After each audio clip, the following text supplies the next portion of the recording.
Hello, everyone, and welcome to this week's edition of Capes and Commentaries. I'm Tyler Baker. With me, as always, Nasty Nate Kennedy. Nathan, we doing all right today on this miserable-looking Saturday? Yeah, I'm doing all right. I saw a thing actually that was kind of interesting. We last weekend the weather was good, and that was the first time that we had a weekend where it didn't rain since like September or something. And so it's like we're 2 months in, and it's just every weekend you got to have a shitty weather day. Hopefully tomorrow is better, but yeah, today is a good day to just stay inside and watch cartoons, play video games, and yeah, it's a bummer, man. Like the shopping season's in full force now because we've passed Thanksgiving, and now everyone is going to panic about what the hell they're going to get their Aunt Judy for Christmas. So that it's going to be annoying. It's like every time you go out, it's just people. It's just tons of people everywhere, and I'm shop online, support small businesses. Yeah. Today is Small Business Saturday, so. Unfortunately, there's no decent small businesses to justify going to around here. Otherwise, I would do that consistently, but we don't. Yeah. You know, the stores that are around here, I'm like, there's nothing in these like ridiculously expensive mom and pop clothing stores or trinket shops that you just feel like I am not going to go in there and spend close to $100 on stuff total. Yeah, I mean, who's going to get any use out of the stuff that we have? You know, I blame that on our area too. I might actually go to that video game station place that you go and stock up. Yeah, I might go in there and see what all he's got going on. Because the last time I went in his store, he had just opened and didn't have any. He did have he had Demolition Man on Sega CD. I'm like, yes, that's badass.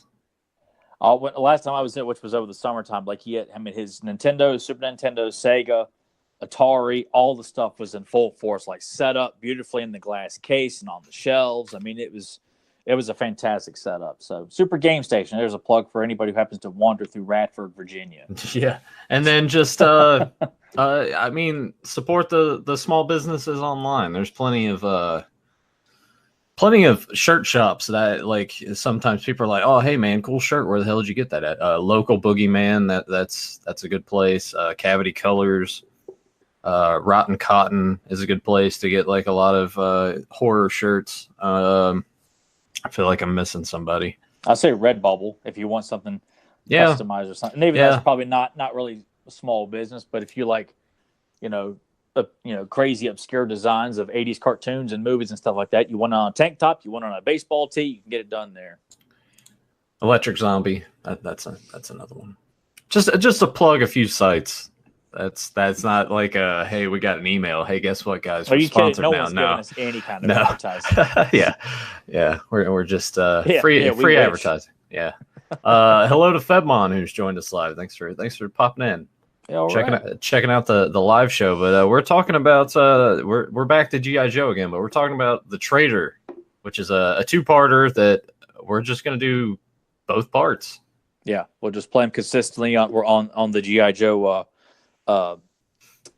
DVD. Yeah, and we'll kind of give a small break in between the episodes. I put the links down below for both parts 1 and 2. Kind of checked them out a little bit. They seem okay. Obviously, with Daily Motion, there will be ads, so be prepared for getting hit with those. If you want to watch it that way, otherwise you should be watching on DVD. Like us too. So you got to support the hard copies of G.I. Joe, He-Man, She-Ra, Thundercats, Transformers. I'm kind of surprised that there haven't been more re-releases of these old shows. Because those sets would come out, and we've had a couple, but I'm surprised that they haven't done it again. They've done it with G.I. Joe like twice, but I guess because G.I. Joe is just not on anybody's radar right now until the Snake Eyes movie that's been announced. If it does come to fruition, wait, what? They have announced a solo Snake Eyes film. I think to start filming possibly, I think in March. Kind of like with Bumblebee. Yeah. So that's all that's been said is that Paramount and Lorenzo de Bonaventura, who was the producer on the other two G.I. Joe films, which doesn't sound too good. Yeah. Well, I mean, obviously, you would have to have another character in there, because I mean, yes, while the central focus will be on Snake Eyes, he's also a mute character. So I still think, hey, if people can enjoy silent films and movies with subtitles and stuff like that, you can get away with. G.I. Joe fans will show up to watch a Snake Eyes movie. I will show up to watch a Snake Eyes movie, permitting it's not something that's dumbed down for the substandard mainstream audience who doesn't know jack shit about anything related to G.I. Joe. I'm already not expecting much. I mean, as long as Channing Tatum's in there, then I think we'll be okay. Yeah, as long as he's breakdancing and has a pubescent mustache. And, hey, now, I'll take offense to that because my mustache sucks. No, but guy's got a pubescent mustache, and he sucks at everything. So, but given that the G.I. Joe universe is so vast, as we will see in these 2 episodes, there's no reason why you can just ignore and should ignore those first 2 films. And give us Tomax and Xamon. Give us, another Cobra Commander. Give us, Slice and Dice. Give us Tunnel Rat. Give us, well, I don't care if you redo characters that came before, too. I mean, frankly, they all stunk anyway. So I just, there's room to make a good G.I. Joe movie. Whether they do it, probably not. No, it's kind of brought up in the chat slightly, too. Like, I think with how PC the world is and everything now, like, I think if they did a G.I. Joe movie, I think it would have to almost be like a grindhousey kind of exploitation thing. I wish they would set it in the 80s or something like that. Yeah. Like, it doesn't have to be something modern day, I would prefer it to be there too, but it would also have to be very just like over the top. Like the cartoon. It probably should be, but it should be taken itself seriously. Don't go over the top and make sure you're like, hey, we're in on the joke, people. No, go balls to the wall, crazy action. Snake Eyes taking out dozens of ninjas. Throw us Slice and Dice, or throw us, a new Storm Shadow. Throw us, Tija Bang, Dojo, people from the Ninja Force, Nunchuck. I don't know. There's some there. I mean, give us.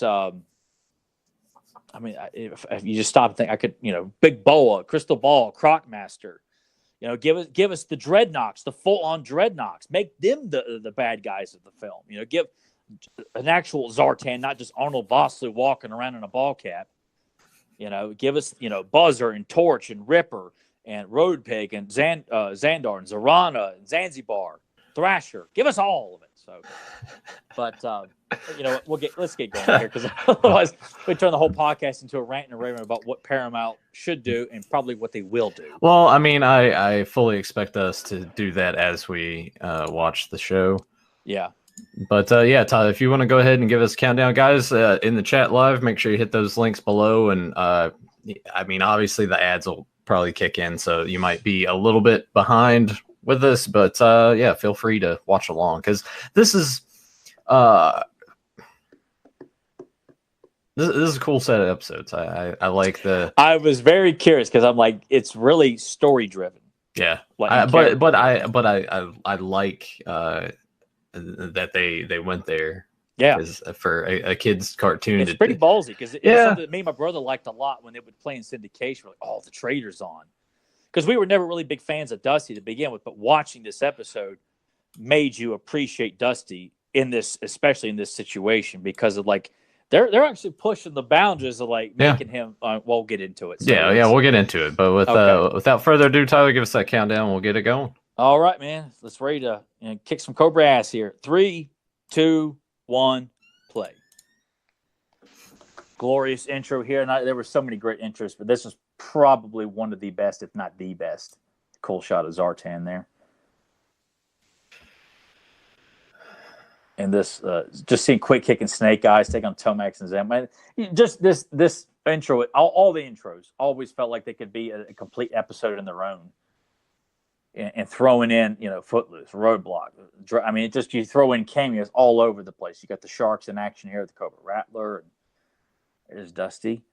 Now, all we've done so far is the first run of G.I. Joe cartoons by the Sunbow and Marvel. We probably, I'm sure maybe at some point we'll get around to doing the Deke Productions cartoon, which is not that, doesn't hold up. But when you watch this, are you still not as familiar with some of the characters? Or I mean, it sort of comes and goes. Like, obviously the names escape me, but when I see them, I'm like, oh yeah, I know the look of that guy. I just don't know his name. And that's why I'm here. But what was of the first episode here? Looking back at it, like what was your first impression? Because I guess you probably didn't see this as a kid. This 2-part episode. I probably did see this as a kid. It's just no recollection of it. Because I watched all the episodes of Ninja Turtles, but I bet there's going to be like a time we pick something. I'm like, I don't remember this at all, but I did see it. No like childhood recollection of this. Period. What about Tomax and Zaymont? Because to me, I always liked the Crimson Twins. I thought as a kid, I thought they were such pompous pricks, but that was always like anybody. I always thought anybody that showed at the War for Cobra was always cold in my eyes, but they were so pompous though. And I think, this is where I think they really showcase that they both can feel each other's pain. If one's in pain, the other one can feel it too. Well, and we'll see it here when they're at their offices in their business suits and the way that they answer the phone. And no, they're cool characters. Yeah, I would love to see them in a movie if it was done right, because given that their mercenary background and their dealings is how they handle money, and it's if you were like their file card, it's been a while since I've read it, but it's a pretty interesting file card of their background, and that they are very skilled mercenaries. They're smart, they're great with money, they're great at laundering money, and just great businessmen, and just that they run the corporate front for Cobra, Extensive Enterprises. I just feel like that's something that would be so much fun to dig into in a movie. This massive company that cannot be exploited or thrown out or exposed, so to speak. That they run such a tight ship that G.I. Joe knows it's run by Cobra. They just can't prove it's run by Cobra. I just like that, and it's always in this episode, when they approach Dusty, I know you guys work for Cobra. Can you tell which one's which? No. Okay, yeah. Just Zaymont is the one with the scar. Okay. I just thought I'd flex my intellect there. Thought I'd let you know. So the premise going here at the beginning is just the Joes have this technology that's like they can put stuff on their vehicles and what have you that is impervious to weapons. So as we just saw, stuff hit that tank and nothing happened, and Cobra Commander got very upset. Which never gets old. Listen to Chris Latta just really just go for the Oscar in his rants and raves as Cobra Commander. I always thought Dusty's mom reminded me of my mama. And this is where the meat and potatoes of the story lies. Dusty is visiting his mom. She's behind on her bills. She's not doing well health-wise. And of course, the creditors show up to put salt on the wound here. And this is none of this went over my head as a kid.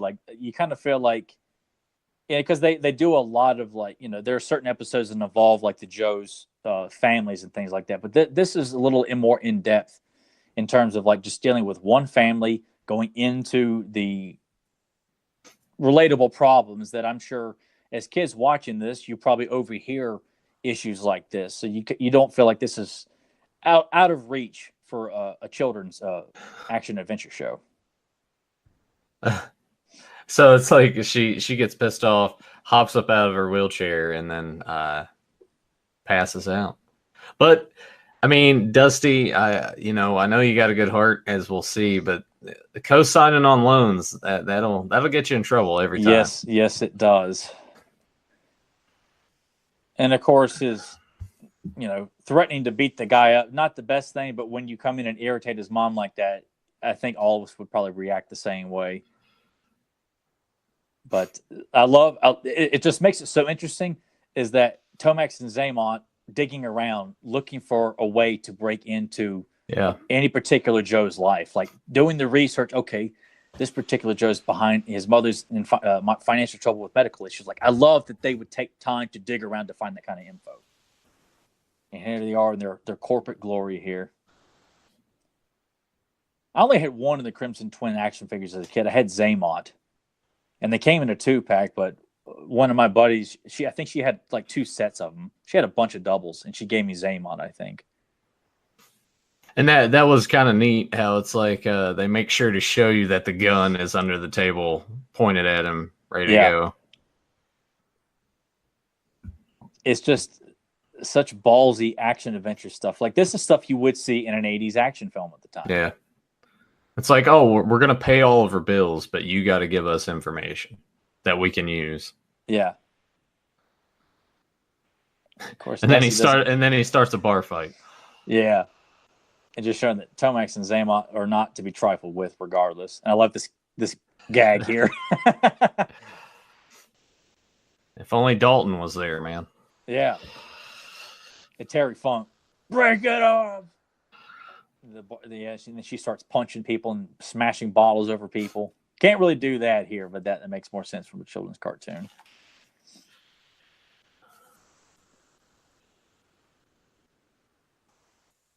Yeah, we definitely need to see the Crimson Twin. I just thought they're great characters. I really like them a lot. I mean, and I like how this script takes a lot of time to hammer home like Dusty's problems. Like, you're given enough time to really sympathize and build up. Like, it's not just okay. Like, he really stops and thinks about all this, and obviously there's more to it as we see in the second part. But they do. Buzz Dixon did such a great job of building up like the constant debate in Dusty's head. I'm like, am I really going to do this to help my mom out? Shipwreck is featured prominently in both these episodes. Are you a fan of Shipwreck, or do you find him annoying? He has a tendency to kind of ride that line and swing over towards being annoying. Yeah. Which I always thought, like, his persona and voice sounded a lot like Jack. Hey, that looks like a real phone number on that card, actually. Yeah. I dare you to call it. I'll give you $0.25 if you call it. Probably like some sex hotline or something. Yes. Extensive extensions.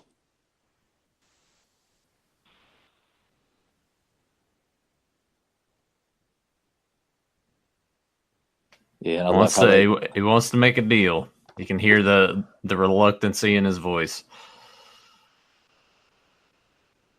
And it's even though like the second part validates everything that's going down right now, you still feel like, even though you know that Duke and Dusty settle this up, this is a very dangerous plan to participate in, because you can't afford. Well, as you see, like it does for a little bit, sort of backfire on Duke and Dusty.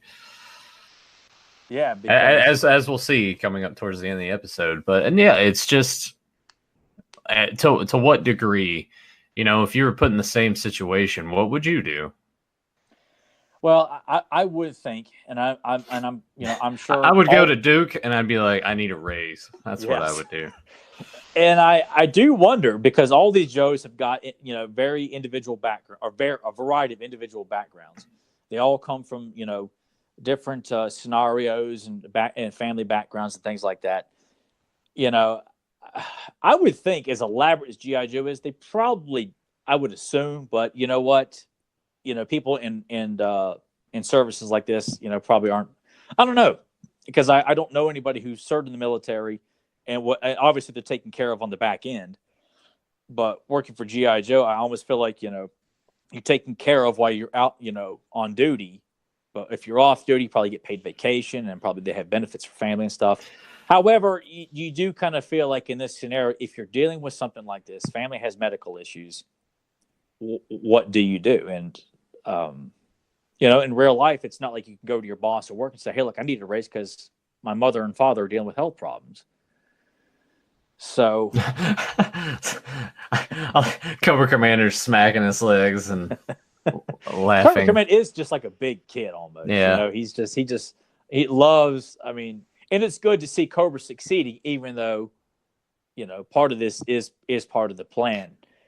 And I also think one cool thing about this is we actually get both designs of Cobra Commander. Like we have the helmet, but we also get him in the hood later on as well. And not something you saw a whole lot, but knowing that he would eat with the mask off, and he clearly is human, not the reptilian kind of like, which I don't mind because I love the G.I. Joe movie. We'll do a commentary for that at some point as well. Yeah, but I think it's funny how the Joes have a weapon return, like they just go and it's like, all right, it's kind of funny. But I guess it does make sense, you know. But you know, it's hard for me to picture like Snake Eyes turning in his Uzi and katana sword or anything like that. I like, and you. I was gonna say you prefer Flint over Duke, right? Flint is my choice. You know, as a kid, I just thought Flint. I liked his voice. I liked his outfit. You know, and Duke, like it's hard for me. Like I can't ever justify saying Duke is not the quintessential leader because he is. Duke is the leader of G.I. Joe, or at least until General Hawk is introduced in season 2, and it's Hawk, Duke, Flint, Beachhead. And but I like Duke and I like Flint, but Flint has always been my favorite in terms of leaders. I like General Hawk a lot too, and I do like Duke. But as a kid, me and my brother both like, dude, no, Flint is the best. Flint's the badass. Duke's second banana. That's how me and my brother both felt. But you know, Duke is essential. You have to have Duke, just as long as Channing Tatum's not playing him. So he's like, "How's mom?" "Oh yeah, there's still more bills coming in." Yep. Damn it. And I do like the fact that they make a point to say they didn't expect to hear from Dusty. Like they felt like, okay, we've got one victory out of the guy. He's probably no use to us. And I like the tension, like the fear that Dusty's from talking to Cobra Commander.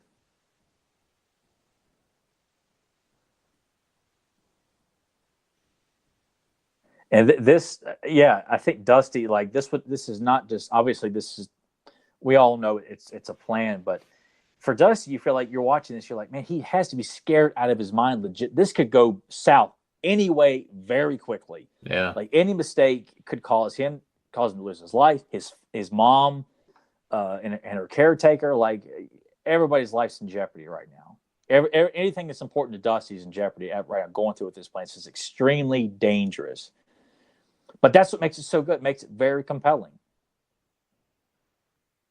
And knowing that Duke would keep it secret, even from Flint and everybody else that's on the Joe team, like just strictly Dusty and Duke are the only ones that know about it. Like when you're watching the first part here, you don't know that. No, and they do a good job of like really selling that, you know, well, because Duke has to go along with this, because if the Joe team doesn't believe it, there's a good chance that Cobra may not buy it either. So I mean, that's a very dangerous thing to do. I mean, to really kind of encourage the Joe team to eventually turn on Dusty like that. Not everybody completely, you know, because Deep Six and Lady J, of course, Shipwreck being the hothead he is. I always like you'd see like small cameos of characters, like, you know, even though Stalker's not used a whole lot, it was good to see him. Snake Eyes here and there, Cover Girl, you know, and that was so cool about this show. There's so many characters, and they did a good job of trying to mix up who's on the Joe team in this episode, who's working for Cobra in this episode. Is it just Cobra and the Dreadnoks? Yeah, I like this. Yeah. Which I like that. It's just one of the more, you know, hammers home. Why do so many people sign up for Cobra? They got a great health plan. And like in the episode, the Viper, like they've got like recreational facilities all over the world. Well, I mean, that you got to keep those guys in shape, right? That, and, you know, if you want them to do all this stuff, you got to be able to provide entertainment for them, you know? I'm sure Cobra probably brings in like the finest strippers and escorts and all kinds of stuff, and probably has casinos. Like in the Viper episode, there's a recreation facility in the Antarctic, buried underneath the ice, where Cobra troopers just go and hang out, swim, play volleyball, play just pool, you know, just have fun.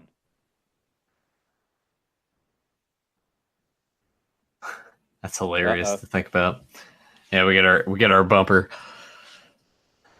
And that voice that did the bumpers is synonymous with this show too. It's just part of the experience of watching it.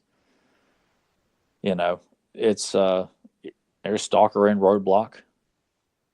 I always thought Stalker was a cool character. He was only used in like the small specials that came out you got the Mass Device, Revenge of Cobra. I think he's used sparingly in that too. Then you got the there's another one too. Oh, Pyramid of Darkness. I don't think he's used as much in that one. I don't remember as much. And of course, setting up the big plot point of, oh boy, Dusty's actions have caused Duke to go into a coma. There's Spirit. I want to see Spirit in a movie. Yeah, they wouldn't do it right.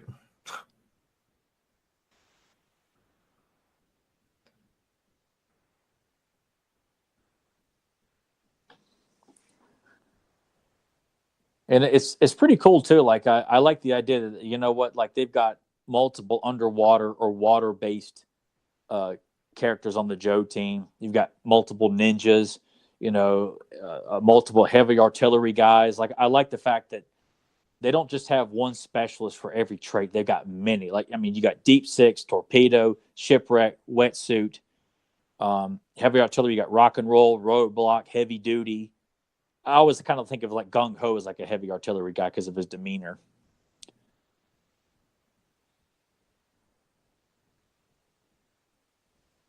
This wouldn't be the only coma Duke goes into. I really do wish that they had really just ignored the pansy crying from kids in '86 and actually went through, because and watching the commentary, Buzz Dixon wrote this episode, who worked on the movie, said, when you see this, Duke is dead. He is officially dead when he's, you know, impaled by Serpentor's Cobra staff. It's like, yeah, just he's dead, man. Duke died, man. He's dead. Benedict Arnold. It's like, yeah, Dusty, rip him a new one. And I think Buzz Dixon likes the character Shipwreck too, which is why he's used so heavily in this episode. If I had the figure as a kid, I'd have been thrilled to death, because there's some, like when you and I were old enough to start grabbing Joes off the shelf, a lot of these characters have been discontinued, or they wouldn't show up again till like the Battle Corps or the like 91, 92. Like they re-released Dusty in a new outfit with like a kind of a desert-looking Green Beret outfit. But I think it's what made a lot of these characters so enjoyable, is because, well, we didn't have the figures of them. So it just made you enjoy them more, because we couldn't get figures of Tomax and Zaymont or Flint at the time. Yeah, we were subjected to yard sales and flea markets. There was no eBay. Nope. You know, and whatever, you know, classmates may have had at school, or hoping, because I actually got Destro. I think the third Destro that was released, that looked, I thought arguably probably looked the best, even though he didn't have the metallic mask on like the very first one did, but he came with like the disc launcher, and it looked just like the original Destro. So I was thrilled to death when I got that figure. Got it at KB Toys. So it was so cool to actually have a Destro to play with as a kid. But I can appreciate the fact that they just continued to keep making new characters and didn't go down that route like Kenner would do. Or let's keep releasing, you know, another Duke. Here's Duke in underwater gear. Here's Duke in outer space gear. Like you were getting new characters every wave in G.I. Joe. Occasionally, yeah, you get a new Cobra Commander, a new Snake Eyes, a new Storm Shadow, but it didn't feel like, looking back, as overkill. Don't you just love Cobra's headquarters? Yeah, no, it's pretty badass. Yeah. And there he is in his hood, which I always preferred over the helmet. As a kid, I was always about the helmet. I just thought that was my absolute favorite. But I love both looks so much. I guess there's something a bit more menacing about the hood. So Dusty is he's got life and hard labor in the can, and it makes you wonder if Cobra hadn't went this far to break him out. You kind of feel like, what do you do now? Because Duke's in a coma. Yeah. I mean, you kind of feel like Dusty is like, oh, what do I do now, man? Because I'm sure at this point he probably felt like, I'm a legitimate traitor. Like, Duke's the only guy that knows about it. No one would believe me. Febmon says you always had that one kid who had all the big toys or a near complete collection, usually an only child. Hello. Oh, yes. Yeah. Nathan was that. I knew a bunch of others that were like that. And I heard of other kids that I didn't know until later on that had, heard of stories of one kid. You hear stories like, hey, that kid's got all this shit. And he's like this mysterious, weird kid. A kid named Chris Barbetti who had the flag, the Eternia playset, and he was an only child. It's always only childs. Like, what is it with you only childs? Like, Nathan showed me a picture, I think, like Thanksgiving Day, of him getting the Havoc, the G.I. Joe Havoc. No, that was actually that was Christmas that one year. My grandma got it for me. Oh man, tremendous vehicle to get. I was actually that Christmas I was renting the G.I. Joe movie a lot. Oh yeah. So I got a lot of G.I. Joe toys that year. But yeah, there's the end of part 1. I'll let the credits roll so the DVD menu will go back, and we'll talk a little bit, and we'll get part 2 going here. Sounds good. Yeah, we definitely need to plan on doing the commentary for the movie at some point. I need to get a copy of the movie. I do not own it. It's if you get the Blu-ray, it comes with the DVD also, so that's worth investing in. I'll go ahead and get part 2 lined up here. Oh man, there. But an excellent first part to this 2-part storyline, and it doesn't let up. If anything, you could almost say the second part is even better than the first part. Oh yeah, for sure. Just like seeing what Dusty's going through working for Cobra, which is just so badass, and it's very limited. Like, you don't see Destro show up or the Baroness or the Dreadnoks. It's a very small cast in this episode. And I think it's sometimes I would get spoiled sometimes because I would always like to see more characters show up in each episode. Like, more the better. More Cobra officers. When I say officers, I mean like Cobra employees, like, Destro, Major Blood, Storm Shadow. You always get excited when you see that. But as an adult, you can appreciate stories that don't use a humongous amount. Like, you could draw them in the background, but the story, it's not a story that would really need to see Storm Shadow and Destro in this episode. And you could probably throw in Destro as someone who'd probably be arguing with Cobra Commander, like, why are you using this guy, or something like that. But the Crimson Twins kind of play into that a little bit in the second part. But what are your thoughts on the second part before we head into it? I like it better than the first one. It's cool seeing a Joe on the other end of the spectrum, and then just the nice little twist that we get at the end, because so far it's done a really good job of establishing that yes, he's the traitor, but there's more to the plan. But it is sort of amusing that it's sort of thrown at you in the last few minutes of like, oh no, but this was the plan all along. Which you kind of feel like they have to go that route. They're not going to make Dusty a full out traitor. I could see that maybe go on in the comic books, maybe, but because the comics were very serious. But yeah, I mean, they had to come up with something. But it doesn't feel like so much of a curveball. You feel like, wait, what? You want me to accept this? Because they do make a point, like Dusty doesn't kill Lieutenant Claymore in the arena fight, because he just says we can always use another guy on KP. Where Cobra Commander's questioning, like, why would you allow, you work for Cobra. We don't allow people to live. Obviously, you can't have people die in a children's cartoon, but for Dusty, it works as you're leading up to the big reveal that this was part of the plan. So, yeah. And you would think, too, that since he saved Claymore's life, like, Claymore's, like, got it out for him the entire episode. Like, there is no, like... he's traitor, man. Yeah. He's traitor. That's all you need, right? Yeah. And that was coming up, the big, like, Piranha tank fight. That was I think the favorite scene for me and my brother both. Like, was just seeing the fight with, nunchucks, spiked nunchucks with piranhas. Like, that's a kick-ass fight scene for a children's cartoon, man. They would never do anything like that in anything children-related today. Oh, of course you just would not see anything like that. Especially knowing as a kid, you just kind of take it all for granted that piranhas You know, oh yeah, they would hurt, but you smack them off of you like that. You're like, you could buy that, but as an adult, you're like, that, geez, man, that's pretty messed up. You know, you watch like Joe Dante's Piranha or the remake, or just know about piranhas in general, how dangerous those things are, and to think Cobra's just got them just waiting to throw out there for entertainment. Like, how often do you think Cobra Commander uses that arena? You know what? I'm in the mood for a fight. The guy who wins this fight is going to be Storm Shadow's apprentice or something like that. And the guy who doesn't, well, you're Piranha Feed. And it's just like, that's scary, man. But I like that, though. I mean, that's what makes him Cobra, is to see that kind of stuff. It's just fun to wonder about that kind of stuff, you know. But if you're ready to we can go ahead and jump into part 2. Yeah. Let's do this. All right. I'll count down. 3, 2, 1. Yo, Joe. Wiley Walt says you'd make a good Dusty. God, I don't know. It's my southern accent. Oh. But, you know, Dusty's a cool character.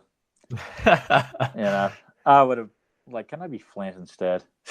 Let me be Snake Eyes, because Snake Eyes is blonde hair. I just won't talk. There you go. Make me Snake Eyes. That way I don't have to talk. But I take that as a compliment, because Dusty's a cool character, so thank you.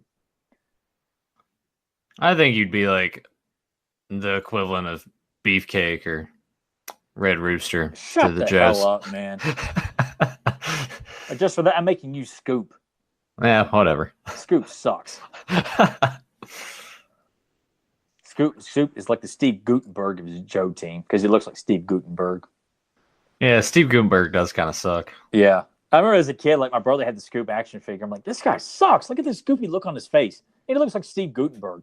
So he would always be the guy that gets captured by Cobra and always be beat up by Cobra troopers and stuff like that. They got to go in and save Scoop. What happened to Steve Guttenberg, man? Like, he was big in the 80s, and then he just fell off the face of the earth. Like, you know, the second Casper film went straight to video, and that Mary Kay and Ashley Olsen ripoff of, like, of The Parent Trap. And just random stuff like that. It's strictly, I think, like Police Academy and Cocoon. I think that was his claim to fame, or those films. He definitely was, I guess. Was he in Three Men and Little Lady and 3 Men and Little Baby? Yeah, he's in both of them. Yeah, that was what, him, Ted Danson, and Tom Selleck. Tom Selleck, yeah. I'm pretty sure I saw one of those in theaters because my mom's like, "Yeah, isn't it funny?" And I'm like, "Why do we got to go see this shit, Mom?" I picture young Nathan probably. That's an exact quote. Oh, Gutenberg. Like, Nathan! I like this kind of, bringing everyone up to speed with like this news report. Like, well, I mean, think about watching this as a kid, and you got to wait a week.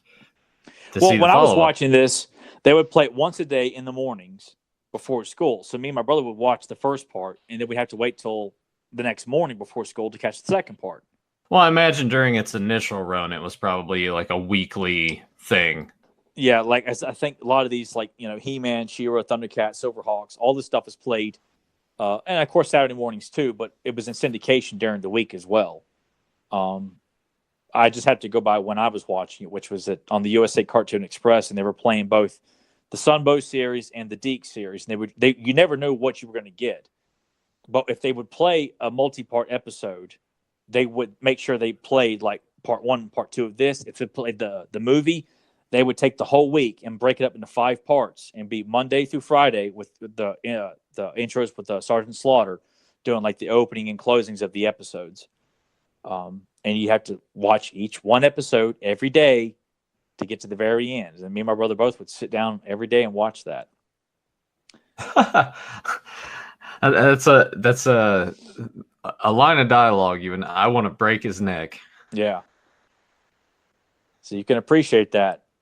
This has not been a vaginified cartoon here, people.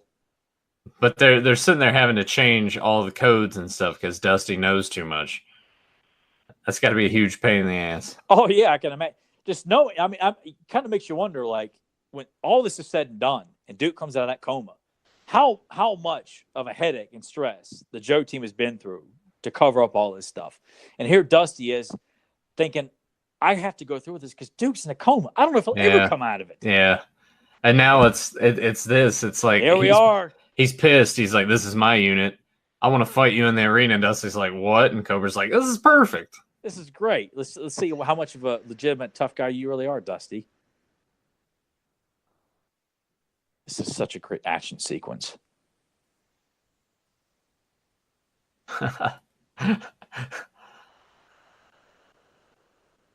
Oh, man.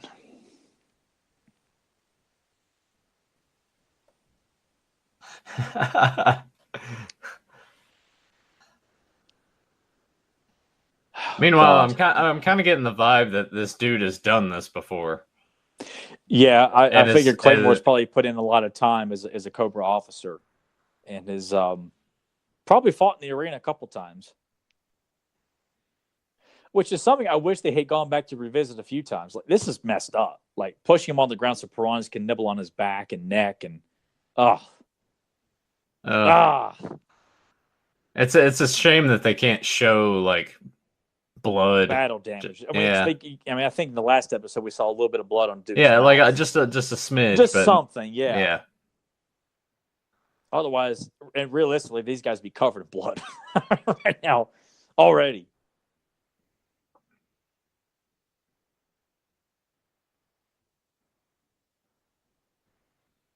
Man.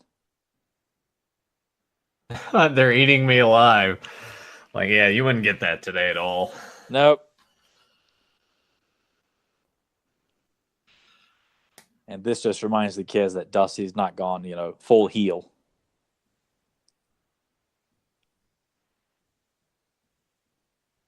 That's how I look from behind. So yeah, I could be Dusty. I don't have that kind of thickness. I guess my hair is short right now, but yeah, I'll be Dusty. You can be Scoop. Whatever. Doesn't bother me. I always like the killer whales here, these vehicles that they're in right now. This is a badass vehicle. They're super expensive, though. Good grief. All this stuff was discontinued, too, when you and I came of age. It's a bummer. But, I'm sure there were some things we came across, yard sales and shit like that. Unfortunately, I didn't come across a lot of Joes at yard sales and stuff like that. It was hard. And, of course, we didn't go to a whole lot of them. Oh, we went every Saturday. Yeah, it wasn't something we had a few yard sales, but we actually never really. I think I went to one in Pennsylvania, and that's all I can really remember going to. There's the water moccasins. That's another cool vehicle. Yeah, I might go out and do some toy hunting after this myself, actually. Anything in particular? No, I think I just might hit up Old Fort and might hit up that place in town that's just kind of got like random stuff, but they've had. That's where I got that gray skull at, even though like the inside there wasn't much in there, but I got it for really cheap. Display piece. Oh yeah.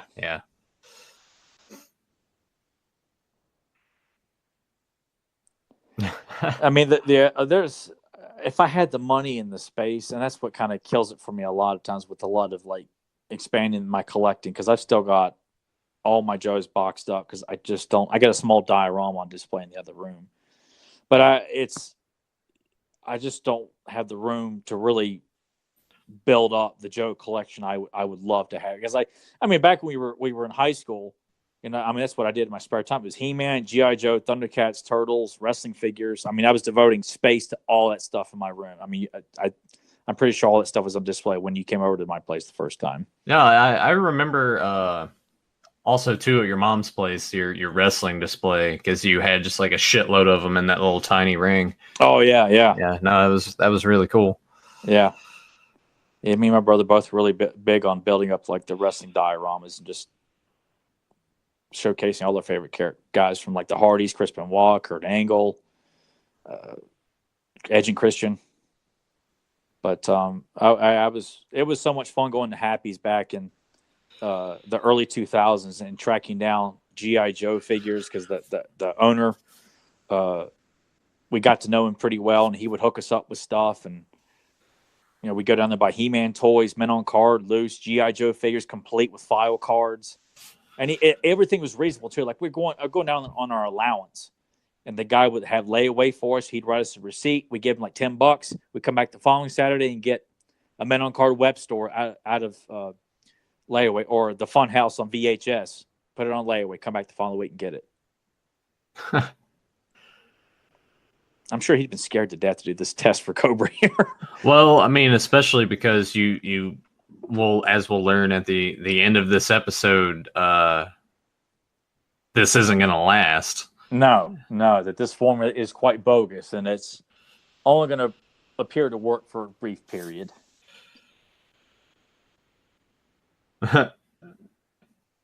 Now he's been relegated to just cleaning the deck, so to speak. I imagine that it probably is punishment for failing in anything with Cobra. If you're still alive, you're probably demoted to cook or custodian or anything.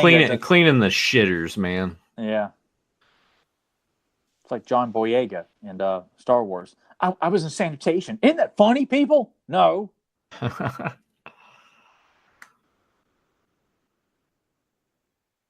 Just seeing Dusty in a Cobra outfit's badass, and it makes me wonder, like the character Mercer that we meet in the G.I. Joe movie, who is a former Cobra Viper.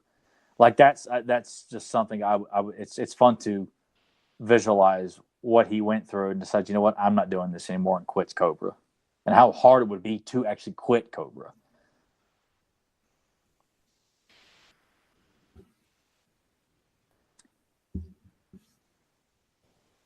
I say Cobra Commander is not always scared to hang back and let his troops do all the fighting. He's going in head first, leading this fight.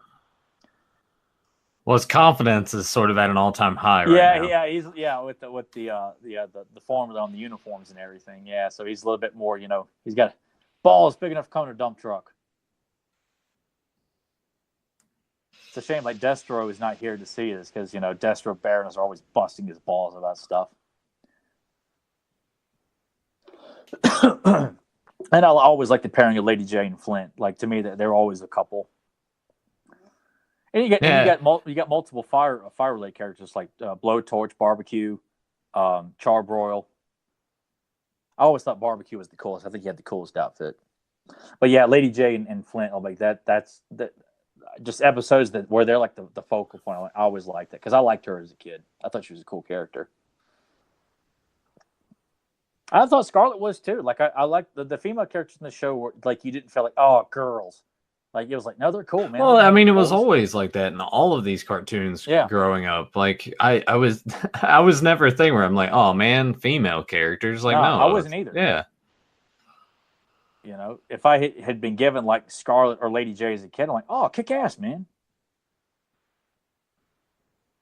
And I mean, that was so great about a lot of these shows, and it's quickly forgotten that, not just with G.I. Joe, but with He-Man and She-Ra and Thundercats, female characters were written pretty damn strong.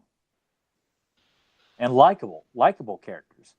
Because Lady J is used prominently in a lot of these episodes, and I like her a lot. Zorana, Zartan's sister, she's an awesome character, so is the Baroness. I mean, there's no shortage of, presenting women as strong characters, but people don't have time to sit down and research and actually, think about what they're bitching about on social media today. How come there's no strong roles for females in movies and animation? Huh?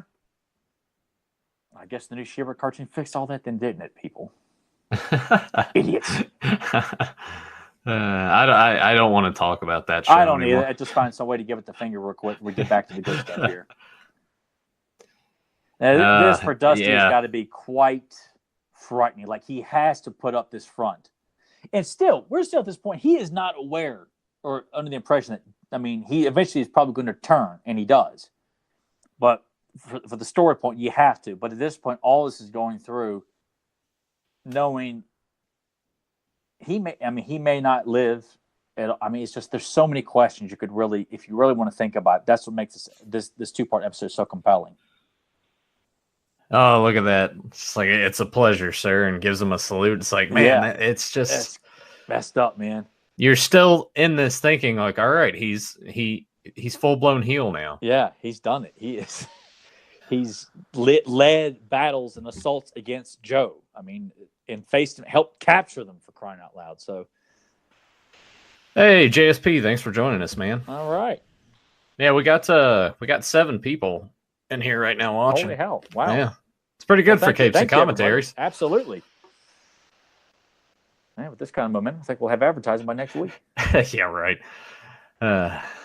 With this momentum, I should actually stream some video games later today. Yes, that's what you should do. You ought to play the G.I. Joe arcade game. I need to lock down some arcade games on here that I can play. I definitely want to do WrestleFest. Yeah, and Superstars. See, I never I like I played Superstars was fine, but WrestleFest is where it's at for me. WrestleFest is the better one. Yeah, I won't disagree with that.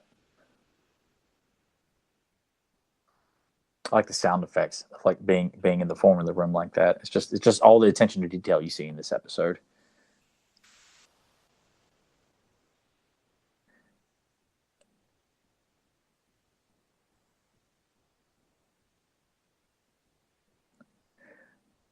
If there was one thing, I probably would like axe that to a certain degree, because I know, and it shows, oh, this is awesome. Slurping soup like that, has to put the mask because he's pulling a motto. Not even Cobra officers and officials can see what Cobra Commander looks like. So now we know what Joe Amato goes through all the time. See, guys, even we don't, like, me and Nathan, we're officers of the Cult of Amato. We don't even know what the guy looks like. Blaze off to the side, slurping bottles of water and chimichangas and El Monterey burritos. You got to put that mask on. What is the meaning of this? A podcast without my consent? Did you guys mention this? Yes, we already did that, sir. Yes, Joe. I like that right there. It's just the noises they make just to hear, like, just a bunch of guys.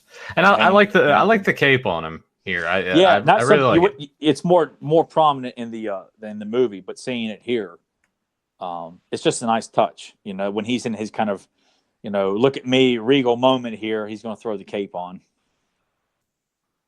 And there's your traditional grunt. And you see a bunch of them there. I like how they just took the character grunt from the first wave of action figure, just made that like the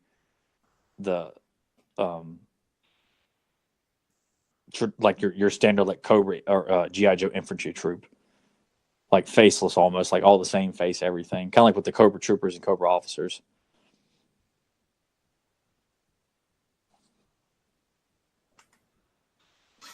Oh man, what you gonna do?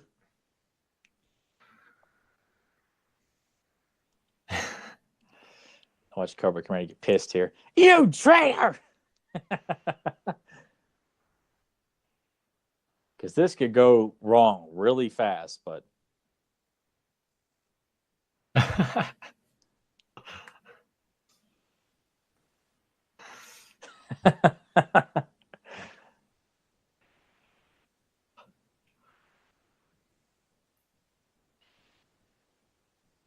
I love Cobra Commander though. Like, it's such a dominant, like, loudmouth villain that he is. He gets thrown around all the time.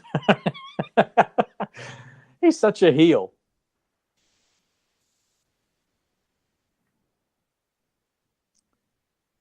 Look, you're going to see a cameo by Duke here in a moment. Coming up here in a few minutes. Watch this. Duke's out of a coma.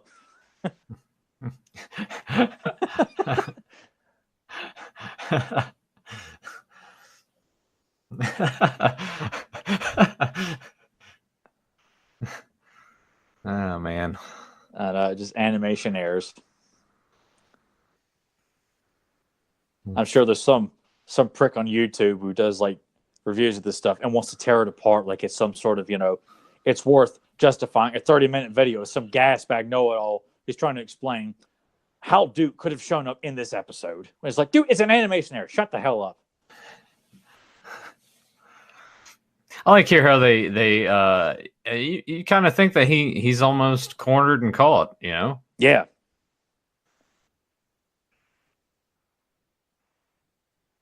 I mean, it's, even though, we're kind of wrapping things up, it's still a great little action sequence to wrap up, Dusty's redemption and to get his trust back to the Joes. Because as of right now, he still doesn't know Duke's, going to be all right. So this is strictly working on to get his trust back with Flint and Lady J and Shipwreck.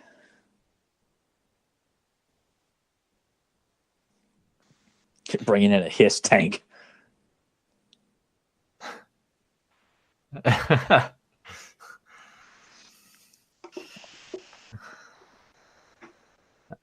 And it's cool too because they still don't buy that they can trust him right now.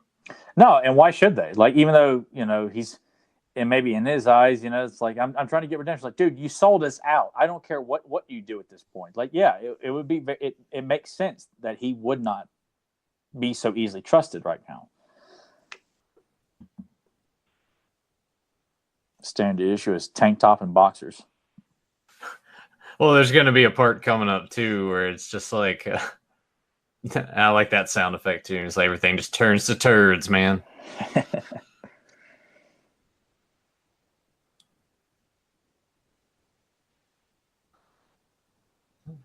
And they just start knocking him out, and then she pulls his underwear. Yeah, and she blushes because she just saw his asshole.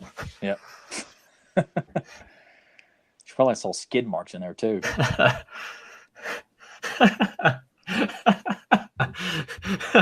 That reminds me of a story. Oh, I can imagine what story that might be. And it ain't basketball, people. Skid mark Steve.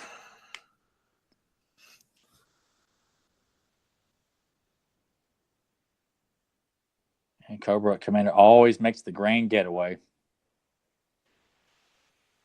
The Cobra troops are loyal. There's Doc. Yeah, now they wrap it up here in the last minute to really let you know what went on.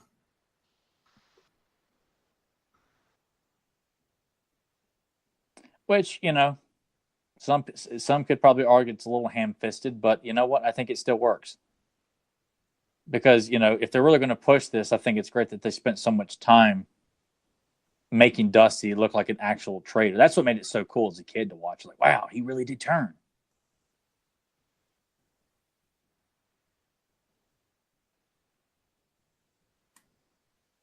And it's good that they decided to make it a two-parter. That's something like that could have been wrapped up in one episode. No way. Joe's Cobra Commander. That's great. Yeah, Fedmon said, I would hate to wear that hood if I had a cold. That thing would be one big snot rag. And it made me think, man. Like, I kind of wait for Joe one day to just sneeze into the mask. It's like, ugh, what do you do, man? Oh, man. Yeah, it's like the nose constantly running and rubbing up against it. And, if you do have to sneeze, like, you can't, you have to lift the mask up to a certain degree and sneeze out. I mean, man. Or even Destro, like Destro's wearing that mask on at all times. Yeah. And he may leave like holes for his nostril to breathe out of, but still, you may get, chunks of snot up in that mask, because he can't take it off. But still, So things like that, you start thinking about that and skid marks in the underwear. You start taking away some of the, the mystique of the characters. The mystique, and and then you start Chris Pratting all over it, and it's not fun anymore. So. Oh man! But that is our commentary of both part 1 and 2. We got a little ambitious today and decided to tackle 2 parts in one episode, people. So you got more bang for your buck today. A little bit longer episode, but you didn't have to wait till the following week. If you wait on pins and needles for each episode, you don't. Which I did. Which I did.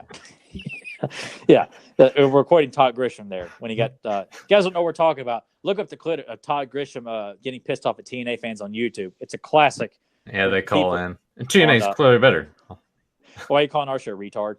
Why don't you call their show? I think it airs at 4 a.m. in Japan, if they have one.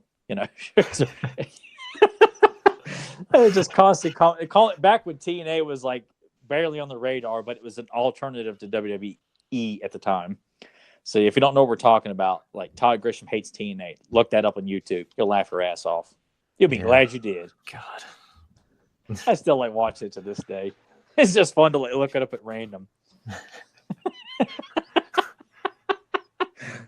They used to like get away with so much on their online content with like Bite This and all those shows they used to do, and they don't really do that anymore. Like they do a lot of things where they have their backstage interviews for stuff, and there's some things I'm like, just air these on the show.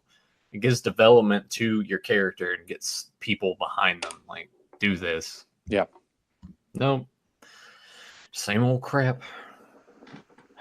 But I hope you guys enjoyed it. I'm not sure. You still want to maybe dig back into something we've already done before? I'll let you pick the property that we go back to or something new for next week.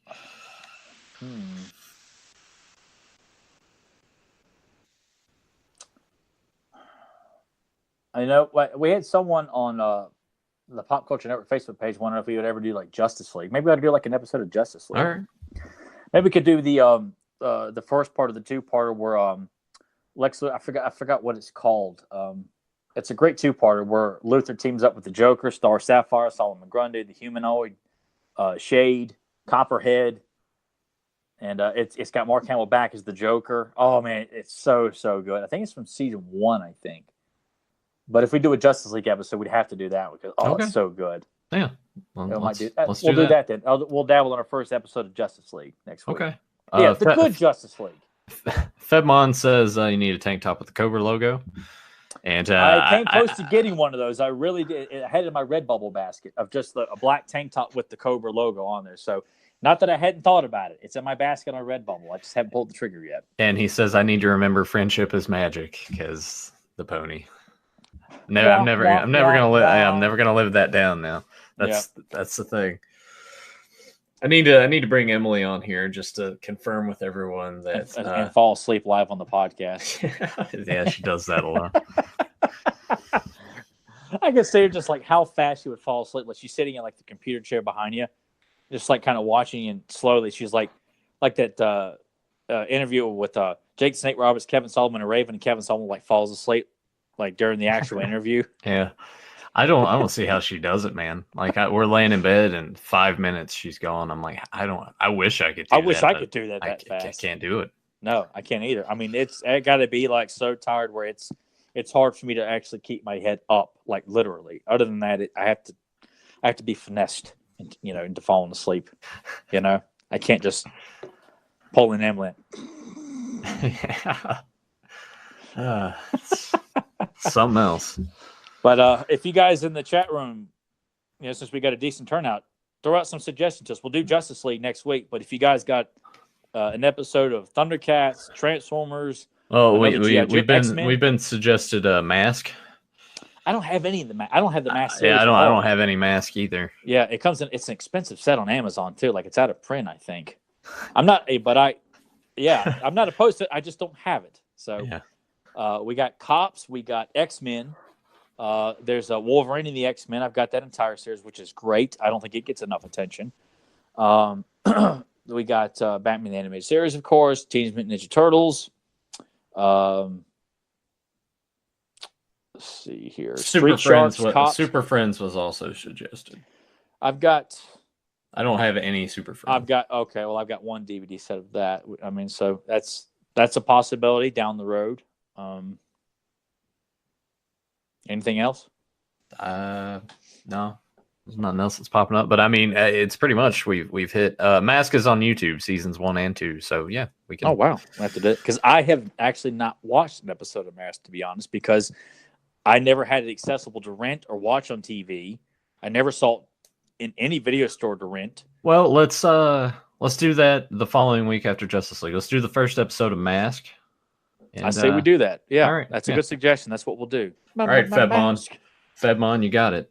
Yeah, Mask is on the way. Matt Tracker, Miles Mayhem. Yeah. We'll tackle Mask. All right.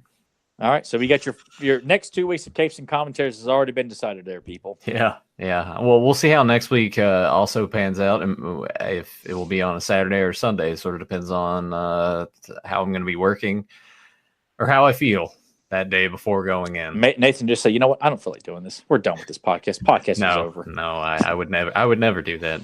This brings me too much joy and happiness. Yeah, I do too.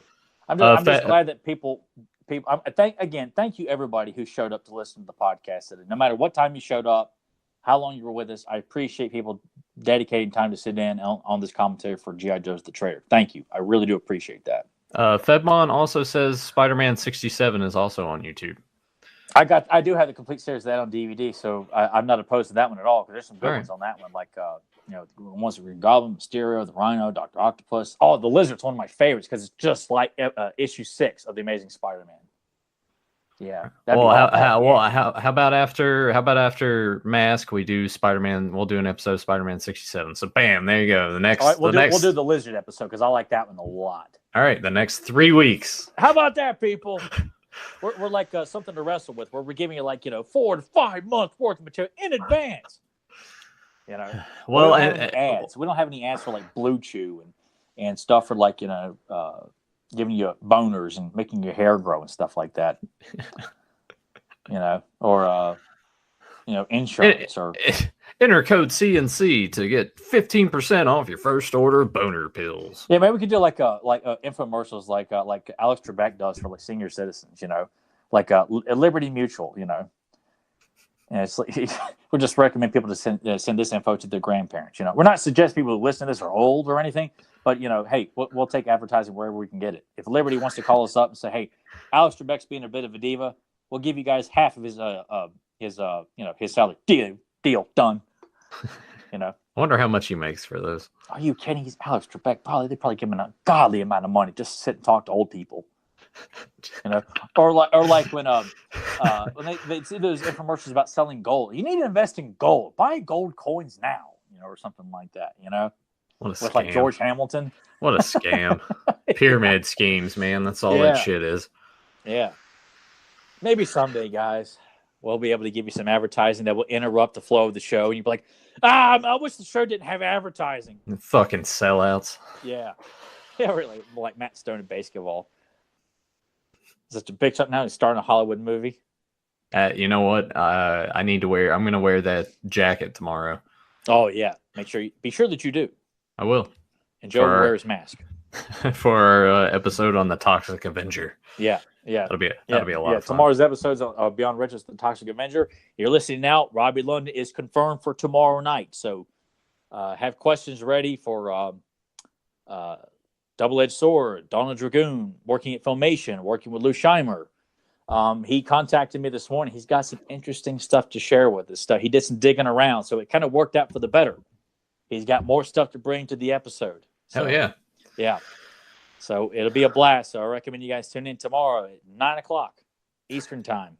Yeah. Or 6:50 or 7:00 or what? I don't know time zones right now. You don't know time zones? If you're on the West Coast, it would be 6:00. That's Mountain, right. Yeah. Mountain time, I think would be 8:00 because I think that's only an hour behind. Yeah, I think if you're like in Chicago or in like the. And if you're in the Netherlands, like a couple of our listeners, I think you guys are 8 hours ahead of us. Yeah. So that would put it at like 5:00 in the morning. Something silly like that. Just think of it this way: it's like wake up early in the morning and watch Little Rascals, like I did when I was a kid. Fedmon says, "Bring Emily on one of these things and prove she exists." You know what? I have talked to her, and I think when I stream some video games, the plan is to bring her on a game that she's actually played and enjoyed, and I might actually have her play it. She'll probably turn that idea down because she'll be like, "You know what? I don't want to screw up while people are watching live," because she also has a tendency to like yell at the game while she's playing. And this is a bad idea. Why? I don't know. I just don't want to hurt their eardrums because it'll be, especially if she's sitting. She's got just as much an acid tongue as Nathan does. So I think it needs to be encouraged that play something where you can really beat her bad at, and she just gets mad and frustrated like you, throws the controller down, stomps out of the room. She's like, "You're not getting any more cookies." Man, there's still a shitload of cookies I need to eat. Those oatmeal raisin and chocolate chip. Yeah, and pumpkin pie. You got to eat that pumpkin pie. She's going to kick your ass. Yeah, that was the first thing she said to me when she walked through the door. "Did you eat any of that pumpkin pie?" I was like, "No." It's got your name on it. Yeah. Fedmon, it's 9 Eastern, 8 Central, 7 Mountain Time, and 6 Pacific. I don't know why I was thinking I confused Mountain and Central Time. I was thinking Central, but I said Mountain. I don't know why I did that. All right, man. We'll see you guys next week with Justice League. I can't remember the name, but it's the episode where Joker teams up with Lex Luthor and the rest of the villains. You heard it here. He doesn't know the name of something for once. But thanks. Go ahead. No, I was just going to go with the end spiel. What were you going to go ahead and say? No, I was just like, it'll come to me once I look at him. Oh yeah, I think it's called like Brave and the Bold, or I don't know. Hell, I'm making it. Yeah, I don't remember the name, but it's a great 2-part episode. So I would know anyway. Yeah. But thanks to everyone that joined us live in the chat. If you're new to the channel, make sure you hit subscribe and ring the bell so you get notified when new videos are posted or when we go live. Check out the links down below if you want to download the audio. We got Podbean and iTunes, and I want to encourage you guys that are listening to us on Podbean and iTunes to hop over, give us a subscribe, support the channel. Even if you're not tuning in every week to it, just having those numbers, building those numbers, we would appreciate greatly. Check out Joe's Custom Creations and check out his t-shirts. And as we mentioned before, check out Fans of Power, the He-Man podcast that Tyler and Joe host every Sunday at 9 p.m. They're going to have a great guest this week. I'm going to be sitting on that one as well. So I guess I need to start thinking of some things to ask him, because Robbie London, check out his body of work on IMDb. He's an Emmy award winner. He's been nominated numerous times, but he's also worked on a lot of stuff, a lot of stuff. So we'll see how long that conversation goes. Because didn't you say that anytime you guys bring guests on, they're kind of like, I don't know how long. I told him, I said, dude, we are not going to have a shortage of stuff. It's going to be hard to keep it under an hour. Like he said he would give us an hour only because he's worried he wouldn't be able to give us that much. Like, no. You have no idea who you're dealing with here, bud. don't you know our side doing segments on Dateline, man. I could bring the hardcore interviews. I bring the hard hitting questions. But nah. Yeah. So we'll see how that goes. I mean, obviously, I know it's going to go well. Oh yeah, it'll be great. So have questions, because he will answer your questions. So have a question prepared for Robbie London. No charge. We just want you to show up and have fun. Yeah. And we'll see you guys next week for Justice League, and we'll see you tomorrow for Toxic Avenger and all the fun on Fans of Power. So until then, catch you later. Thanks, guys. Later.